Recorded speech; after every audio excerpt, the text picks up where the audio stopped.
দুর্যোগ যেন কিছুতেই পিছু ছাড়ছে না বাংলায়। কালীপুজো কাটতে না কাটতে ফের একেবারে দুর্যোগের মুখে পড়তে চলেছে বাংলা। দক্ষিণ বঙ্গোপসাগরে ঘূর্ণাবর্ত নিম্নচাপে পরিণত হয়েছে, আর তার ফলে সোমবার সকালে তা ঘূর্ণিঝড়ে পরিণত হবে। পশ্চিম এবং উত্তর পশ্চিম দিকে এগিয়ে দক্ষিণ পশ্চিম এবং মধ্য বঙ্গোপসাগর এলাকায় গভীর নিম্নচাপ ঘূর্ণিঝড়ে পরিণত হবে। আর এই ঘূর্ণিঝড়ের অভিমুখ থাকবে পশ্চিম উত্তর পশ্চিম দিকে। আর এর প্রভাবে দক্ষিণবঙ্গ এবং উত্তরবঙ্গের বেশ কিছু জেলায় বজ্রবিদ্যুৎ সহ বৃষ্টির পূর্বাভাস দিয়েছে আলিপুর আবহাওয়া দপ্তর। 28 অক্টোবর মঙ্গলবার থেকে মৎস্যজীবীদের সমুদ্রে যেতে নিষেধ করা হয়েছে। 27 তারিখের মধ্যে উপকূলে ফিরে আসতে পরামর্শও দেওয়া হয়েছে। কি বলছেন আবহাওয়াবিদ হাবিবুর রহমান বিশ্বাস, শুনবো। এখন আমাদের আবহাওয়ার যা পরিস্থিতি, তাতে গতকালকে যে আমাদের দক্ষিণ পূর্ব বঙ্গোপসাগরে ঘূর্ণাবর্ত ছিল, তার প্রভাবে আজ সকালে খুব সকালে নিম্নচাপ তৈরি হয়েছে দক্ষিণ পূর্ব বঙ্গোপসাগরেই। আর এই নিম্নচাপ এখন দক্ষিণ পূর্ব বঙ্গোপসাগরেই অবস্থান করছে। আর এটি আগামী দিনে পশ্চিম উত্তর পশ্চিম দিকে ধীরে ধীরে অগ্রসর হবে এবং 24 ঘন্টার মধ্যে বা 26 তারিখে, এই আগামী 24 ঘন্টা 25 তারিখে গভীর নিম্নচাপে পরিণত হওয়ার সম্ভাবনা রয়েছে এবং 26 তারিখে এটি অতি গভীর নিম্নচাপে পরিণত হওয়ার সম্ভাবনা আছে। 27 তারিখ সকালের মধ্যে এটি ঘূর্ণিঝড়ের রূপ নিতে পারে এবং এই সময় এর অবস্থান থাকবে আমাদের দক্ষিণ পশ্চিম এবং পশ্চিম মধ্য বঙ্গোপসাগর সংলগ্ন এলাকায় এর অবস্থান থাকবে। আর এর প্রভাবে আমাদের পশ্চিমবঙ্গের উপর মূলত প্রথমে যেটা সব থেকে বড় প্রভাব হচ্ছে, সেটা মৎস্যজীবীদের জন্য সতর্কতা দেওয়া হয়েছে। যেমন আমাদের গভীর সমুদ্রে, এই যে এটা আমাদের অনেক দূরে গভীর সমুদ্রে, যেটা এখন যেখানে রয়েছে সেখানে এইসব এলাকায়, যেখানে আমাদের দক্ষিণ বঙ্গোপসাগর বা মধ্য বঙ্গোপসাগর এইসব এলাকায় তো এখন থেকেই যাওয়া মনে আছে। তবে আমাদের পশ্চিমবঙ্গ উপকূল বরাবর মৎস্যজীবীদের 28 তারিখ থেকে যাওয়া নিষেধ করা হয়েছে এবং যারা গভীর সমুদ্রে আছে তাদেরকে 27 তারিখের মধ্যে উপকূলে ফেরত আসার জন্য বলা হয়েছে।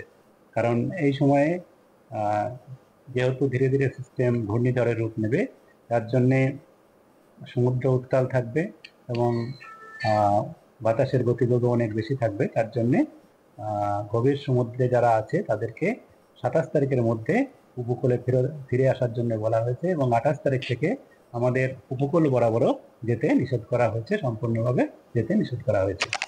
এটা হলো মৎস্যজীবীদের জন্যে। তারপরে আমাদের পশ্চিমবঙ্গের স্থলভাগের জন্য যে প্রভাব রয়েছে, তাতে 28 তারিখ থেকে আমাদের প্রভাব হওয়ার সম্ভাবনা রয়েছে। সেখানে 28 তারিখে দু একটা জেলায়, যেমন আমাদের দক্ষিণ চব্বিশ পরগনা এবং পূর্ব মেদিনীপুর জেলাতে 1-2 জায়গায় ভারী বৃষ্টিপাত হতে পারে। আর উপকূলের জেলাগুলোতে হালকা থেকে মাঝারি বৃষ্টিপাত অনেক জায়গাতেই হওয়ার সম্ভাবনা রয়েছে। আর উপকূল এর থেকে আমাদের অভ্যন্তরীণ বাকি জেলাগুলোতে কোথাও কোথাও হালকা থেকে মাঝারি বৃষ্টিপাত হবে বিচ্ছিন্নভাবে।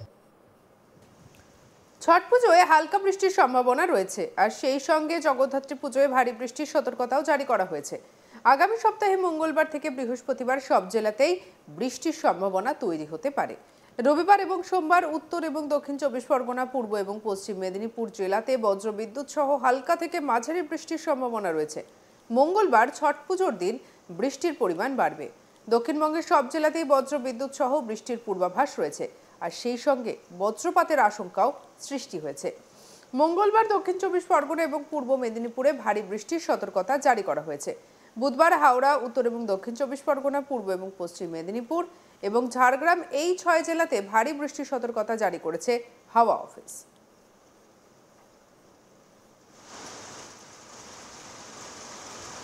বৃহস্পতিবার 5 জেলাতে ভারী বৃষ্টির পূর্বাভাস রয়েছে। উত্তর এবং দক্ষিণ 24 পরগনা, পূর্ব বর্ধমান, নদিয়া, মুর্শিদাবাদে বিক্ষিপ্তভাবে ভারী বৃষ্টির সতর্কতা জারি করা হয়েছে। কি বলছেন আবহাওয়াবিদ, শুনবো।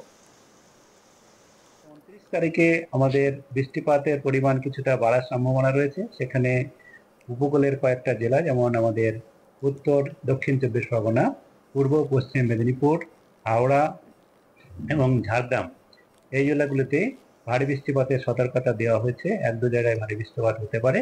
আর বাকি সব জেলাতে এবং এইসব জেলাতেই অনেক জায়গাতেই হালকা থেকে মাঝারি বৃষ্টিপাত হওয়ার সম্ভাবনা থাকছে। আর 30 তারিখে আমাদের পূর্বাংশের কতগুলি জেলা, যেমন হচ্ছে আমাদের উত্তর চব্বিশ পরগনা এবং উত্তর দক্ষিণ চব্বিশ পরগনা এবং নদিয়া, মুর্শিদাবাদ, পূর্ব বর্ধমান জেলাতে একটু জায়গায় হালকা ভারী বৃষ্টিপাত হতে পারে।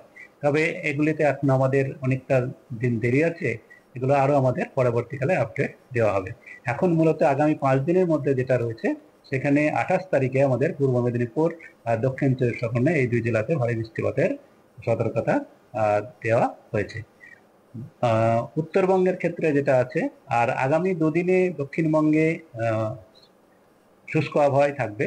তৃতীয় দিনে মানে 26 তারিখে 1-2 জায়গায় হালকা বৃষ্টিপাত হতে পারে দক্ষিণ চব্বিশ পরগনা এবং পূর্ব মেদিনীপুর জেলাতে, বাকি জেলাগুলোতে শুষ্ক আবহাওয়ায় থাকবে। 27 তারিখেও তাই, দক্ষিণ চব্বিশ পরগনা, পূর্ব পশ্চিম মেদিনীপুরে 1-2 জায়গায় হালকা বৃষ্টিপাত হতে পারে, বাকি সব জেলাতেই শুষ্ক আবহাওয়া থাকবে দক্ষিণবঙ্গের। এবার আসি উত্তরবঙ্গের আবহাওয়ার দিকে। উত্তরবঙ্গেও বৃষ্টির সম্ভাবনা রয়েছে শুক্রবার এবং শনিবার দিন। দার্জিলিং, জলপাইগুড়ি, কালিম্পং, আলিপুরদুয়ারে হালকা বৃষ্টির সম্ভাবনা রয়েছে। শনিবার এবং রবিবার দার্জিলিং, জলপাইগুড়ি, কালিম্পং, আলিপুরদুয়ারে এবং কোচবিহারে বৃষ্টি চলবে।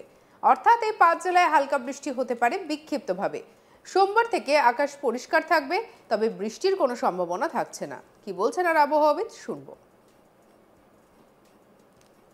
উত্তরবঙ্গে যেটা রয়েছে, উত্তরবঙ্গে আমাদের পশ্চিমে থেকে কিছুটা পশ্চিমী ঝঞ্ঝা উপর থেকে দুর্বল, যদিও তবুও তার প্রভাবে দার্জিলিং, কালিম্পং, জলপাইগুড়ি, আলিপুরদুয়ার জেলাতে 1-2 জায়গায় হালকা বৃষ্টিপাত হতে পারে আগামী 2 দিন এর মধ্যে।